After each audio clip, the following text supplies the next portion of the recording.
रेखा कड़ाकोटी और आप देख रहे हैं हमारी खास पेशकश गड्ढे में फ्यूचर। महिलाओं के विकास और उनके सशक्तिकरण के लिए महाराष्ट्र की फडणवीस सरकार ने उन्हें मुंबई बेस्ट की बसों में सरकारी नौकरी दी।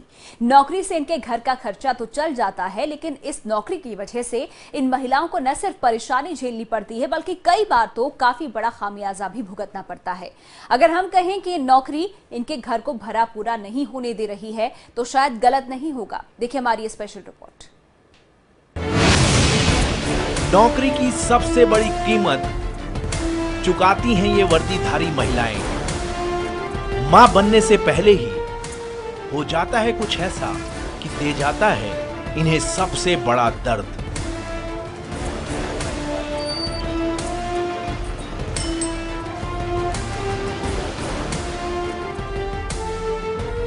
खाकी वर्दी पहने इन महिलाओं को देखकर पहली नजर में आप ये सोचेंगे कि कितनी आत्मनिर्भर हैं ये महिलाएं।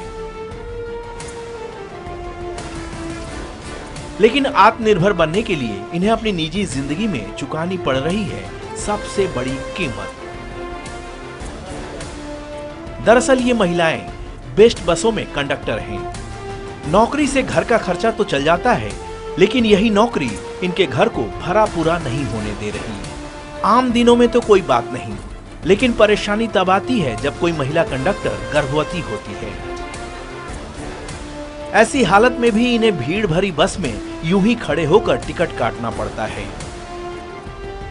इस बीच सड़कों पर पड़े गड्ढे और ब्रेकर इनकी खुशियों पर लगा देते हैं ग्रहण, क्योंकि चलती बस में बार बार झटके लगने से इनका अपने आप ही अबॉर्शन हो जाता है। हमारे साथ विधि जी हैं जो कंडक्टर हैं, उनसे जानने की कोशिश करेंगे उनके साथ आखिरकार क्या हादसा हुआ था। मैम आप बताइए, आप बस में काम कर रही हैं मौजूदा, आपके साथ क्या हादसा हुआ था करीबन 3 से 4 महीना पहले? मेरा थोड़ा प्रेगनेंसी रह गया था और मैं बस में, मेरे को छुट्टी नहीं मिल रहा था। उनको मैंने बताया ऐसा ऐसा है, तो 1 हफ्ता हम लोग देंगे, बाद में छुट्टी नहीं मिल रहा था। फिर मुझे मजबूरी से करना पड़ा ड्यूटी। तो ड्यूटी करने समय वो रास्ता बहुत ख़राब रहता है और उसमें गाड़ी बहुत ऐसा ऊपर नीचे होता है, तो उससे मुझे तकलीफ हो गया और मेरा ब्लीडिंग चालू हो गया, फिर मिसकैरेज हो गया। फिर आपने डेस्क जॉब भी मांगा था? हाँ, मैंने बोला था उनको, तो उन्होंने कहा कि आप ज़्यादा दिन आपको मिलेगा नहीं, क्योंकि आपसे सीनियर जो है उनको पहला मिलेगा, क्योंकि वो ऑब्जेक्शन लेता है कि लेडीज़ को क्यों लगाया, क्यों दिया उनको ये टेबल काम, हम उनसे सीनियर है, हमको ये मिलना चाहिए। तो वो सब प्रॉब्लम्स करने लगे। तो अधिकारी हमको बोला कि हम ज़्यादा दिन आपको नहीं दे सकते, क्योंकि उसमें वो लोग हैंडीकैप के लोग भी हैं, उनको भी देखना पड़ता है, खाली आपका ही नहीं रहता है ये सब। डॉक्टर ने आपको क्या सलाह दी थी? डॉक्टर ने कहा था कि आपका बॉडी है ना पूरा तकलीफ होता है, आपके बॉडी को आराम नहीं मिल रहा है, आप गाड़ी में कंटिन्यू रहते हो, 8, 9, 10 घंटा आपका ड्यूटी रहता है। आप इसके लिए हिसाब से आप घर पे ही रहो, थोड़ा 2-3 महीना आराम करके देखो क्या फ़र्क होता है आपको। महिलाओं के सशक्तिकरण का श्रेय लिया, कुछ महिलाओं को रोजगार भी मिला, लेकिन फडणवीस सरकार के एक विभाग को कितनी है महिलाओं की चिंता? क्या सरकार खेल रही है महिलाओं के भविष्य के साथ? बताएंगे हम सिर्फ न्यूज़ वर्ल्ड इंडिया पर। ये है दीप्ति, जिन्हें डॉक्टर ने प्रेगनेंसी के दौरान फील्ड जॉब की जगह सिटिंग जॉब की सलाह दी थी। दीप्ति ने अपने विभाग से अपनी परेशानी भी बताई, लेकिन विभाग ने उनकी कोई मदद नहीं की। नतीजा ये कि उनका अबॉर्शन हो गया। मेरी शादी 2009 में हुई थी और 10 साल के बाद मुझे बच्चा रह गया था। मेरे जिंदगी का सबसे बहुत अच्छा क्या खुशी का माहौल था, और वो मैं इतना खुश थी, मेरे घर वाले भी बहुत खुश थे। और इसके बावजूद भी मैंने ऑफिस में डेस्कटॉप के लिए मैंने अप्लाई किया था कि मुझे डेस्कटॉप दे कर, ठीक है, लेकिन उन्होंने मुझे दिया था भी, लेकिन वो ज़्यादा दिन तक नहीं दे सकते थे, क्योंकि और भी प्रॉब्लम से डॉक्टर ने मुझे ट्रैवलिंग के लिए मना किया था ज़्यादा करने के लिए। डेस्कटॉप में एक ही जगह पे दिया जाए तो ठीक है, या फिर आप बेड रेस्ट ले सकते हैं, लेकिन वो मैंने ऐसा नहीं कुछ किया। ऑफिस में भी वो लोग बोले कि पूरा बेड रेस्ट नहीं दे सकते करके। परेशानी होता है, रास्ता बहुत रास्ते खराब है, तो रास्ते में से टाइम टू टाइम जाना भी अच्छा चलता है, ड्राइवर लोग को गाड़ी भी भगाना पड़ता है, तो फिर झटका लगता है गाड़ी को। फिर जब इधर उधर जाना, टिकट देना आना चलता है कंडक्टर का, तो लेडीज़ के बारे में थोड़ा सा प्रॉब्लम का बात होता है, और प्रेगनेंसी में तो और प्रॉब्लम का बात होता है। इसलिए उसको एक जगह पे काम देना उसको बहुत ज़रूरी है। और वो ऐसा लिखा पढ़ेला आदमी है तो उसको कुछ दिक्कत तो नहीं है काम देने के लिए। ऐसा नहीं कि महिलाओं के साथ हुई इस आपदा को रोका नहीं जा सकता था। अगर सरकार अपने इस कदम को नियोजित तरीके से लागू करती तो शायद दुर्भाग्य की तस्वीर सामने नहीं आती। प्रेगनेंसी के दौरान भी महिलाओं को फील्ड पे भेजा गया, महिलाएं इसकी शिकायत करती रही, लेकिन कोई भी सुनवाई नहीं हुई। इन महिलाओं को बस में लगातार 8 घंटों तक खड़े होकर अपनी नौकरी करनी पड़ती है। महिलाओं की शिकायत है कि प्रशासन ने इनकी परेशानी पर कभी भी ध्यान नहीं दिया। इनकी मांग है कि प्रेगनेंसी के दौरान इन्हें सिटिंग जॉब दी जाए। प्रेग्नेंट हो तो भी हमें खड्डे की ड्यूटी है, मिल रही गड्ढे हुए हमने साहब को बोले लेकिन उन्हें सुने नहीं। क्या होता है जान दो बोले। बैठने के लिए बोला था, बैठ के काम करने के लिए, तो नहीं एक मांगेगी तो और दूसरे भी मांगेंगे ड्यूटी, हम किसको किसको देंगे, ऐसा बोले। तो अभी हमें जा रहे हैं, हम दूर नज़दीक की नहीं दे रहे। कैसा आपको सहन करना पड़ता है? ये सहन करना पड़ता है, कुछ भी सुनते नहीं।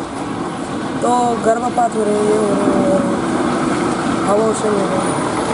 आप प्रेसिडेंट हैं? हम प्रेसिडेंट तो भी सुन रहे नहीं, बता रहे तो भी नहीं। हमारे यहाँ तो नासिक में बहुत प्रॉब्लम है लेडीज़ के लिए। नासिक में रास्ते तो बहुत है, लेकिन सब रास्तों पे किधर ना किधर खड्डा रहता ही है। हमारे ड्राइवर बहुत सेफ्टी चलाना चाहते हैं, लेकिन उनको जमता नहीं वो सेफ्टी चलाना। कोई भी आ जाता है बीच में, इसलिए उसको ब्रेक दबाना पड़ता है।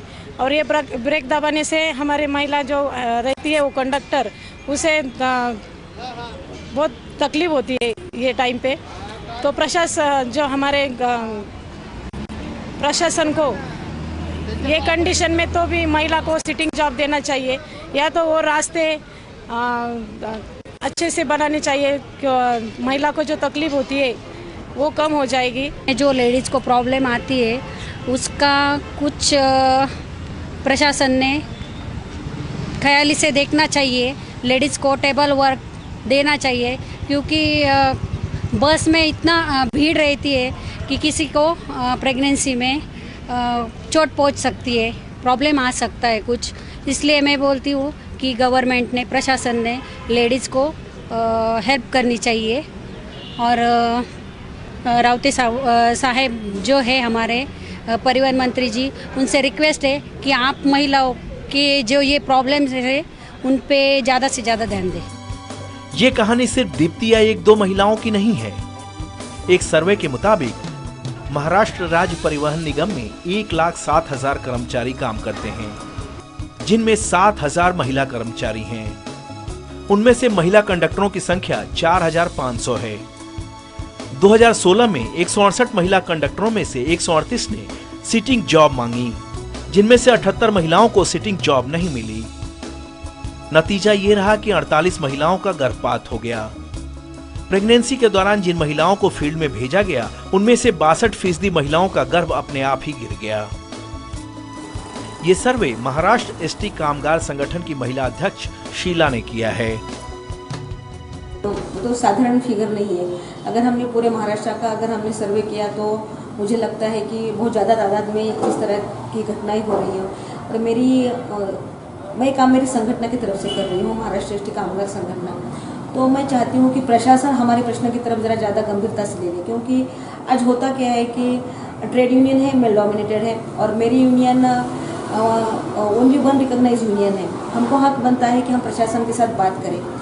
पिछले हमारे एग्रीमेंट में उन्होंने हमारे लिए कुछ फैसिलिटीज़ दिए थे कि 3 महीने में एक बार महिलाएं प्रशासन के साथ बात कर ले और महिलाओं के प्रशासन का निरासन हो जाए। लेकिन ये जब मैनेजमेंट आ गया, मीन्स ट्रांसपोर्ट मिनिस्टर अभी हमारे चेयरपर्सन है दिवाकर राउती जी, और जब वो आ गए तो उन्होंने ये जो महिलाओं के बारे में जो कलम थे, आर्टिकल्स थे, वो पूरे कट कर दिए।